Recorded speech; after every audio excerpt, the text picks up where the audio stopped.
Friends, welcome back our channel. ఈరోజు స్టోరీలోకి వెళ్తే, అవును నా మొగుడికి మందు పెట్టా, కొంగు పట్టుకునేలే తిరిగేలా చేసా, మీరు ట్రై చేయండి. సో నా కొడుక్కి ఏ మందు పెట్టిందో ఏమో, కొంగును చుట్టేసుకుంది మాయదారి కోడలు. తరచూ ఈ మాటలు చాలామంది అత్తల నుంచి వినిపిస్తూనే ఉంటాయి. మాట వినడం లేదని మందు పెట్టడాలు, కనికట్టు, ఏవేవో పసర్లు, తాయెత్తులు, ఇలా మొగుడిని గుప్పెట్లో పెట్టుకోవడం కోసం ఎన్నో ఏళ్లుగా ఇవన్నీ ప్రచారంలో ఉన్నాయి. ఇప్పటికీ చాలా పల్లెటూళ్ళలో మొగుడికి మందు పెట్టేసింది అని అంటుంటారు. మొగుడు మాట వినడం లేదని, మద్యానికి బానిస అయ్యాడని, వేరే అమ్మాయితో ఉంచుకున్నాడని, పిల్లల్ని పట్టించుకోవడం లేదని రకరకాల మందులు పసలు పూసేస్తుంటారు. నిజంగా మొగుళ్ళకి మందు పెట్టే పసరే ఉంటే, ఆ మందు ఇస్తే మొగుళ్ళు పెళ్ళాల మాట వింటే అసలు పెళ్ళాలకు ఈ పాటలు ఉండవేమో. ఏరోయ్, పాటలు పెళ్ళాలకేనా, మొగుళ్ళకి ఉండవా అని అనిపించవచ్చు. కానీ ఈ మాట వినకపోవడం అనే సమస్య అటు ఆడ మగ కూడా ఫేస్ చేసేదే. అయితే నా మొగుడికి మందు పెట్టాను, కొంగికి చుట్టుకున్నాను అని అంటుంది కొత్తగా పెళ్ళైన ఓ యువతి. అయితే మందు అంటే పసర పూయడమో లేదంటే మాత్రలతో మింగేయడమో కాదు, తనకి తాను మార్చుకుని ఏ విధంగా తన భర్తను తన దారిలో తెచ్చుకుందో చెప్పుకొచ్చింది. సో స్టోరీలో, నా పేరు లత, మాది అమలాపురం దగ్గరలోని బండారులంక అనే చిన్న ఊరు. అమ్మా నాన్నలకు ఒకదాన్నే కావడంతో చాలా గారాబంగా పెరిగాను. చదువు అయిన వెంటనే పెద్దింటి సంబంధం చేశారు. ఇంటి పని వంట పని అలవాటు చేయకుండా అత్తింటికి పంపేసింది మా అమ్మ. కూరలో ఉప్పు లేదు, పప్పు బాలేదు అని కంప్లైంట్ చేయడం తప్పితే ఏనాడు నేను వంటింట్లోకి వెళ్ళిందే లేదు. కానీ అత్తింటికి వెళ్ళిన తరువాత తెలిసింది నేను ఎంత పెద్ద తప్పు చేశానో. అత్త వండి పెట్టేది కానీ విసుకునేది. నాకు నచ్చని వంట చేసిన పుట్టింట్లో అయితే పెంకులు పేలేలా అరిచేదాన్ని, కానీ అత్తింట్లో మాత్రం కుక్కిని పేనులా మొక్కాల్సి వచ్చేది. నోరు తెరిచి బాగుందని కానీ బాలేదు కానీ చెప్పే పరిస్థితే లేదు. నాకు ఉదయం 9 అయితే కానీ నిద్ర లేచే అలవాటు లేదు. కానీ అత్తింట్లో 5ంటికే టింగ్ టింగ్ టింగ్ అని పూజ గదిలో నుంచి గంట వినిపించేది మా అత్త. అప్పటికే ఇంటి పనులు ఇన్ని చేసుకొని పూజ కూడా చేసేది. మనకి మాత్రం లేవాలంటే మహాబద్ధకం. ఇక మా ఆయన గారి పేరు శాంతి స్వరూప్. పేరుకు తగ్గట్లే మనిషి కూడా చాలా ప్రశాంతం. మనలా కస్సుబుస్సులాడే క్యారెక్టర్ అస్సలే కాదు. పెళ్ళైన మొదట్లో నాకు వంట గింట రావని తీయేసి చెప్పా. పర్లేదులే, అమ్మ చూసుకుంటుంది, నువ్వు కాస్త సాయం చేయి అని చాలు అని నన్నే వెనకేసుకొచ్చారు. కాస్త అసహనం, ఇంకాస్త విసుగు, మొత్తానికి ఎలాగోలా నెట్టుకొస్తున్న మా జీవితంలో పెద్ద పిడుగువార్తే వెంటనే నెల తప్పడం. నేను కాదండోయ్, మా ఆడపడుచు నెల తప్పింది, మంచిదే కదా అని అనుకోవచ్చు. కానీ ఇక్కడి నుంచి నా లైఫ్ పల్టీలు కొట్టడం మొదలైంది.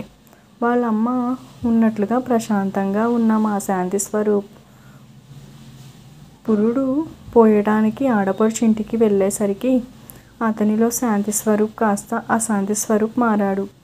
అమ్మ టిఫిన్, అమ్మ నీళ్ళు, అమ్మ పాలు, అమ్మ అన్నం అంటూ అలా ఆర్డర్ వేశాడో లేదో ఇలా ప్లేట్తో ప్రత్యక్షం అయిపోయేది మా అత్తగారు. ఇప్పుడు ఆవిడ లేదు. ఆవిడ లేకపోవడం నా చావుకొచ్చింది. ఆమె డ్యూటీ నేను ఎక్కాల్సి వచ్చింది. మనమే పెద్ద బద్దకిష్టి. నాకే మంచం దగ్గరికి కంచం అందించాలి. అలాంటిది నా మొగుడు మంచం కాడకి కంచం అందించాలంటే ఎంత కష్టం. పైగా వచ్చి రాని వంటలు. చేతి ప్లేట్ చేతికి అందిస్తే నానా వంకలు పెట్టేవాడు. ఒక్కోసారి ప్లేట్లు గాల్లో కూడా ఎగిరాయి. కందిపప్పుకి మినపప్పుకి తేడా తెలియని నేను పులుసు పెడితే ఎగురు అయ్యేది, అట్లే వేస్తే అప్పడాలు అయ్యేవి. ఇలా మనం వేసిన వంట కార్యాలకు మా శాంతి స్వరూప్కి పిచ్చి లేచేది. ఇంట్రెస్ట్ పెట్టి వంట చేస్తే మాత్రం మంచిగానే వచ్చేది. కానీ మనకి వంట చేయాలి, మొగుడికి మంచి చెడ్డలు చూడాలని ఇంట్రెస్టే ఉండేది కాదు.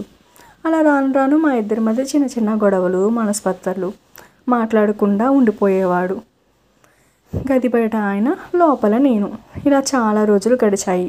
మొదట్లో నీ మాటే శాసనం అన్నట్లుగా మాట్లాడిన ఆయన తేనె పలుకులు కాస్త మాట్లాడంటే మూతి పగులుద్ది అనేటట్లుగా మారింది. అసలు నా మాట లెక్క చేసేవాళ్ళే కాదు. నేను ఎడ్డెమంటే తెడ్డెమనేవారు. అప్పుడు నాకు మా నానమ్మ అన్నమాట గుర్తొచ్చింది. మొగుడికి ఏ మందు పెట్టేసింది, కొంగును కట్టుకొని వదలడం లేదు అని అలాంటి మందే దొరికితే ఓ కేజీ కొనుక్కొచ్చి మా శాంతి స్వరూప్కి కడుపు నిండా పెట్టేద్దాం, మన కొంగుని చుట్టేసుకుందాం అనిపించింది. కాలం గడుపుతున్న కొద్దీ మా శాంతి స్వరూప్కి మిస్ అవుతున్నానని ఫీలింగ్ కలిగింది. ఒక్క క్షణం నన్ను నేను పరీక్షించుకున్నా. ఆయన అడిగింది ఏంటి? నన్నేం పెద్ద యుద్ధం ఏం చేయమండం లేదు కదా. ఇల్లు ఒళ్ళు శుభ్రంగా ఉంచుకోమంటున్నారు. రుచిగా వండుకొని నన్ను తిని తనకు పెట్టమంటున్నారు. కష్టం అనిపిస్తే తాను కూడా సాయం చేస్తానన్నారు కదా అంటున్నారు. మరెందుకు నేను మూర్ఖంగా ఆలోచిస్తున్నా? మార్పు మంచిదే కదా అనుకున్నా. తస్సదియ్య, మన వంటలకి తల్లి యూట్యూబ్కి ఓపెన్ చేశా. అమ్మమ్మ వంట, ఆ వంట, ఈ వంట చూసి 10 రోజుల్లో కిచెన్ని క్లీన్ అయిపోయా. గరిటె తిప్పడంలో ఆరితేరిపోయా. గుమగుమలతో మా శాంతి స్వరూప్కి పిక్కించించా. అదేంటో లేవడం మొదలుపెట్టా. ఇంటి పనులు మొదలు మా శాంతి స్వరూప్కి చక్కబెట్టి ఆఫీస్కి పంపి పని కూడా భుజాన వేసుకున్నా. నాలో మార్పు చూసి మా శాంతి స్వరూప్ పాత శాంతి స్వరూప్ అయిపోయాడు. అతనికి వంట పెట్టుతుంటే అబ్బబ్బా ఏం చేసావే అన్నోను పొగుడుతుంటే ఆ పొగడ్తలకే నా కడుపు నిండిపోయేది. ఎందుకనే మా అత్త కొడుక్కి అంత ప్రేమగా వండి వడ్డించేది అని అప్పుడు కనిపించింది. నాకు అమ్మ ప్రేమ, కొన్నాళ్ళకి మా అత్త తిరిగి వచ్చింది. నాలో మార్పు చూసి ఆశ్చర్యపోయింది. ఆమెకి అనిపించి ఉండొచ్చేమో ఈ 6 నెలల్లో నేను లేకపోయేసరికి నా కొడుక్కి ఏ మందు పెట్టించిందో. అంతలా నా కొంగుని అతుక్కుని ఉండేవారు. మరి మా ఆయన, అవును మందు పెట్టాను, నిజంగానే మందు పెట్టాను. పసరు ఇంకేదో కాదు, ప్రేమ అనే మందు. దీనవ్వ, దానికి తిరుగులేదు. మా ఆయనకి తలకెక్కేసింది. అత్తింట్లో నన్ను తల ఎత్తుకొని ఉండేటట్లుగా చేసింది.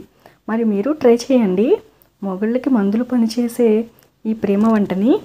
సో ఫ్రెండ్స్, మీకు ఈ వీడియో నచ్చితే మన ఛానల్ని లైక్ చేయండి, షేర్ చేయండి, సబ్స్క్రైబ్ చేసుకోండి. Thank you, bye.